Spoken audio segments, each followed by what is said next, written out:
প্রিয় দর্শক শ্রোতা, আসসালামু আলাইকুম এবং হিন্দু বন্ধুদেরকে জানাই আদাব। আজকের ভিডিওতে আমি আপনাদের দেখাবো বান মারার একটি কুফরি নকশা, যেটি আগুনে জ্বালিয়ে আপনি আপনার শত্রুকে একেবারে ধ্বংস করে দিতে পারবেন। ভিডিওটি একদম শেষ পর্যন্ত দেখবেন, কারণ মাঝপথে ছাড়লে অনেক গুরুত্বপূর্ণ তথ্য মিস হয়ে যাবে। আজকের এই প্রক্রিয়াটি এক ভয়ঙ্কর তান্ত্রিক আক্রমণ। বান মারা হলো এক ধরনের কুফরি তন্ত্রক্রিয়া, যা শত্রুর উপর ব্যবহার করে তাকে জীবনের প্রতিটি মুহূর্ত থেকে ধ্বংসের দিকে ঠেলে দেওয়া হয়। এটা সাধারণত তিনটি কারণে করা হয়ে থাকে।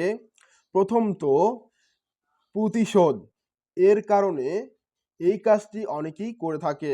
দ্বিতীয়ত, ব্যক্তিগত শত্রুতার কারণে করা হয়ে থাকে। তৃতীয়ত, প্রেম বা ব্যবসায়িক দ্বন্দ্বের কারণে এ ধরনের বান মারার প্রক্রিয়া করা হয়ে থাকে। বান মারার নকশা একবার সঠিকভাবে ব্যবহার করলে সেটা শত্রুর ঘরে আগুন লাগানোর মতো কাজ করে। কিন্তু এটা ব্যবহার করার নিয়ম, সময়, দিক এবং নিয়ম খুবই গুরুত্বপূর্ণ। আজকের এই বান মারার কার্যক্রম চালানোর জন্য আপনাকে পূর্ব থেকে কিছু জিনিসপত্র প্রস্তুত করে রাখতে হবে। সেজন্য আপনাকে সাদা কাগজ অথবা হলুদ কাগজ সংগ্রহ করে রাখতে হবে এবং সেই সাথে আপনাকে লেখার উপযোগী কালো কালির কলম অথবা দোয়াত কলম আপনি নিতে পারেন। তারপর আপনাকে একটি মোমবাতি অথবা আগুনের উৎস অর্থাৎ কাঠ দ্বারা আগুনের কুণ্ডুলি তৈরি করে আপনি আগুন জ্বালিয়ে এই কাজটি করতে পারবেন। তবে সবথেকে ভালো হয় মোমবাতির মাধ্যমে কাজ করা। অবশ্যই আপনারা একটি মোমবাতি সংগ্রহ করে নেবেন। তারপর আপনাকে আগরবাতি, ধূপ অথবা লোবান যে কোনো একটি আপনি জ্বালিয়ে নেবেন। এই বস্তুগুলি আপনাকে আগে থেকে সংগ্রহ করে রাখতে হবে। তারপর শত্রুর সম্পূর্ণ নাম, তার মাতার নাম, তার পিতার নাম আপনাকে সংগ্রহ করে রাখতে হবে। তারপর আপনারা এই যে দেখতে পাচ্ছেন তাবিজটি, এই তাবিজটি আপনাকে একান্ত নিরিবিলি পরিবেশে লিখতে হবে। তবে অবশ্যই রাত্রে করা উত্তম। আজকের এই কাজটি চাঁদের কালো রাত্রিতে করলে সবচেয়ে বেশি কার্যকর হয়।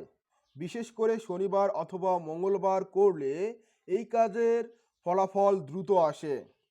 এখন আমি আপনাদের সামনে বান মারার সেই রহস্যময় কুফরি তাবিজের নকশা দেখাচ্ছি। আপনারা এখানে দেখতে পাচ্ছেন যে বান মারার কুফরি নকশা। এই নকশা বহু পুরাতন লোকচর্যায় বহু যুগ ধরে ব্যবহার হয়ে আসছে।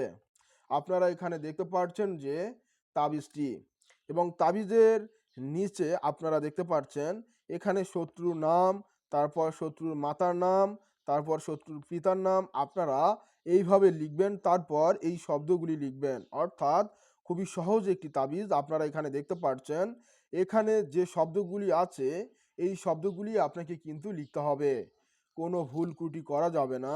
আপনারা যাতে বুঝতে পারেন এজন্য আমি এখানে সহজভাবে লিখে আপনাদেরকে বুঝিয়ে দিচ্ছি। আপনারা এখান থেকে দেখতে পাচ্ছেন যে আজকের এই বান মারার কুফরি নকশাটি খুবই পাওয়ারফুল এবং কার্যকারী। এই তাবিজটি আপনি সাদা বা হলুদ কাগজে লেখার সময় আপনার মন একদম শান্ত রাখতে হবে।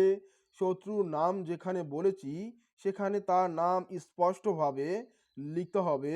সেই সাথে শত্রুর মাতার নাম এবং পিতার নাম আপনাকে লিখতে হবে। আর অবশ্যই কালো কালি দিয়ে আপনি লিখবেন। আশা করি আপনারা লেখার বিষয়টি বুঝতে পেরেছেন।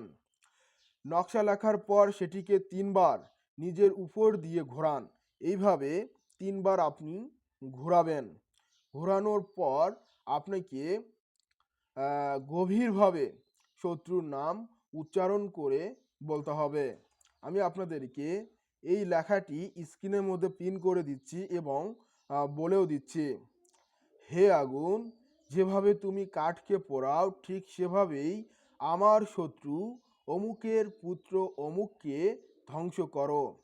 এইভাবে বলবেন এবং তাবিজটি আপনি মোমবাতির আগুনে অথবা আপনি আগুনের কুণ্ডলী তৈরি করে নিয়ে তার উপর আপনি তাবিজটি জ্বালাবেন। এটা আমি আপনাদেরকে পূর্বে বলেছি যে মোমবাতি অথবা আগুনের উৎস। আগুনের উৎস বলতে আমি বুঝিয়েছি আগুনের কুণ্ডলী। আপনারা যখন রান্না করেন সেক্ষেত্রে অথবা আপনারা যখন যজ্ঞ করেন তখন কিন্তু আগুনের কুণ্ডলী নির্মাণ করে নিতে হয়। তো ঠিক তখনই বা ঠিক তেমনইভাবে আপনাকে কিন্তু এই তাবিজটি জ্বালাতে হবে। প্রতিদিন আপনাকে ৩ থেকে ৭টি করে তাবিজ লিখতে হবে এবং জ্বালাতে হবে। আর এই কাজটি কখন করবেন, কোন সময় করবেন? দেখুন, এই কাজটি আপনারা শনিবার অথবা মঙ্গলবার রাতে করবেন।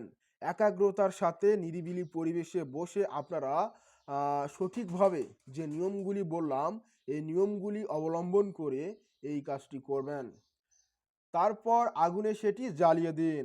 অবশ্যই এই কাজ করবেন একান্ত একা পরিবেশে এবং আগুন যেন সম্পূর্ণভাবে তাবিজটিকে পোড়ায় তা নিশ্চিত করতে হবে। এবং বন্ধুরা আপনাদেরকে বলে রাখি, এই নকশা অত্যন্ত শক্তিশালী। এটা শুধু তখনই ব্যবহার করুন যখন আপনি শতভাগ নিশ্চিত হবেন যে আপনার উপর অথবা আপনার পরিবারের উপর আপনার শত্রু অশুভ বাণ দিয়েছে।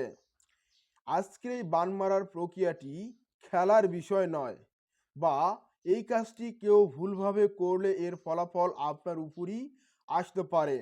সেজন্য আমি আপনাদেরকে বলবো, এই জ্ঞান শুধু আত্মরক্ষা ও শিক্ষার উদ্দেশ্যে রাখুন। প্রয়োজনে কোনো অভিজ্ঞ রুহানি ব্যক্তির পরামর্শ নিতে পারেন।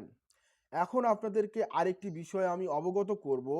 সেই বিষয়টা হলো যে দেখুন, আপনারা যখন এ ধরনের কাজ করবেন বা করতে যাবেন বলে ভাবছেন, যে কোনো কাজই হতে পারে। তো আপনাদেরকে আগে থেকে নিজেদেরকে সেফটির জন্য আত্মরক্ষার অথবা দেহরক্ষার কুণ্ডলীর মাধ্যমে, এমনকি শরীর বন্ধের মাধ্যমে নিজেদের শরীর পাকাপোক্তভাবে বন্ধ করে এই কাজের দিকে অগ্রসর হতে হবে। দেখুন, অনেক সময় যখন আমরা এ ধরনের প্রক্রিয়া আমাদের শত্রুর উপর প্রয়োগ করি তখন কিন্তু সেই শত্রু শরীর বন্ধ করে রাখে, যার ফলে এই বাণের প্রক্রিয়াটি তার শরীর ভেদ করতে পারে না। তখন ভেদ না করে উল্টো আপনার কাছেই ফিরে আসবে এবং আপনার ক্ষতি হবে। এমনকি সে যদি শরীর বন্ধ না করে তখন কিন্তু তার উপর এটার প্রভাব পড়বে। যখন প্রভাব পড়বে তখন যদি সে বুঝতে পারে, তার পরিবার যদি বুঝতে পারে, এমনকি কোনো তান্ত্রিক, কবিরাজ, হুজুর অথবা রাকিরা যদি অনুধাবন করতে পারে যে তাকে ব্ল্যাক ম্যাজিক বা কালো জাদু করা হয়েছে, তখন কিন্তু সেই ব্যক্তি ফিরানি করবে। আর যখন ফিরানি করবে তখন কিন্তু আপনার কাছে উল্টো ফেরত আসবে এবং আপনার ক্ষতি হবে। যে ক্ষতি আপনি অন্যের করতে চাচ্ছেন সেই ক্ষতি আপনারই হবে। সেজন্য আপনাদেরকে বলে রাখি যে দেখুন, এ ধরনের কাজগুলি করার আগে অবশ্যই নিজেদের শরীর বন্ধ করে নেবেন এবং শরীর বন্ধের একটি তাবিজ নিজের সাথে সবসময় রাখবেন, যতক্ষণ না আপনি এই কাজের দ্বারা আপনার শত্রুকে ধ্বংস করতে না পারেন। সকলকে জানাই আমার তরফ থেকে সালাম, আসসালামু আলাইকুম, এবং হিন্দু বন্ধুদেরকে জানাই আদাব। সকলেই ভালো থাকুন, সুস্থ থাকুন। খোদা হাফেজ।